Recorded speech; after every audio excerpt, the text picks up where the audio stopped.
এটা কোন যুগে বসবাস করছি আমরা বলেন? কলিকালের যুগে আমরা বসবাস করছি। শিশু মেহেরিমার সঙ্গে তার মা এটা কেমন করে করলো? আপন মায়ের কাছে তো সন্তান সবচেয়ে নিরাপদ। মনে পড়ে সেই টিভি চ্যানেলের কথা, যেখানে শুধু পশু পাখিগুলো খাওয়া দাওয়ার ভিডিও দেখা হইতো।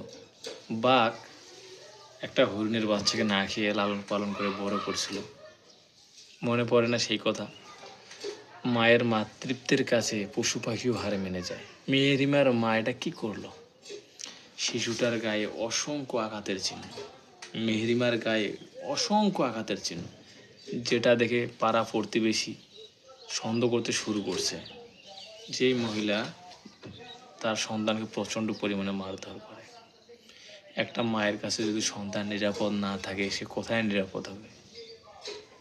আমাদের দেশে সবচেয়ে বেশি শিশু নির্যাতন হয়, সেটা মায়ের কাছে হোক, সৎ মায়ের কাছে হোক, বাবার কাছে হোক, চাচার কাছে হোক, গ্রাম পাড়া প্রতিবেশীর কাছে হোক, যৌন নির্যাতনের শিকার হোক। আসলে এটা কী করতে হবে জানেন? এটা মৃত্যুদণ্ড বলেন আর গলায় ফাঁসি বলেন, এটা এইভাবে সরকার দিলে চলবে না। এটা জন্য সম্মুখে যে হ্যাঁ সত্যি এটা করছে, স্বীকারোক্তি দিয়েছে, ব্যাস সবার সামনে তার গলা কেটে দেওয়া হোক, অথবা সবার সামনে তার ফাঁসি দেওয়া হোক। মানে জনসম্মুখে। হাতে গোনা কয়েকটা দেশে আর আইন আছে এভাবে। যেরকম সৌদিতে গলা কাটা হয় সবার সামনে, ইরানে সবার সামনে ঝুলিয়ে ফাঁসি দেওয়া হয়, পাকিস্তানে গুলি করে মেরে ফেলা হয়। সেরকম আমাদের দেশেও জনসম্মুখে জনসাধারণের সামনে এরকম একটা আইন চালু হোক। তাহলে দেখবেন শিশু বাচ্চাদেরকে কেউ আর এভাবে তাকাবে না। নির্যাতন করা তো দূর কথা, বাংলাদেশের মানুষ কতটা খারাপ হলে মাত্র 6-7 বছরের বাচ্চারা ধর্ষণ করে মাইরা ফেলাইতে পারে।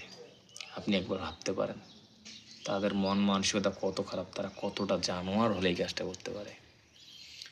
আর একটা কথা, যাদের সন্তান আছে তারা একটু সেফে চলবেন। সন্তানকে একা একা কোথাও পাঠাবেন না ভাই, কোথাও পাঠাবেন না, কারণ এটা আতঙ্কিত দেশ, এটা বড় খারাপ দেশ।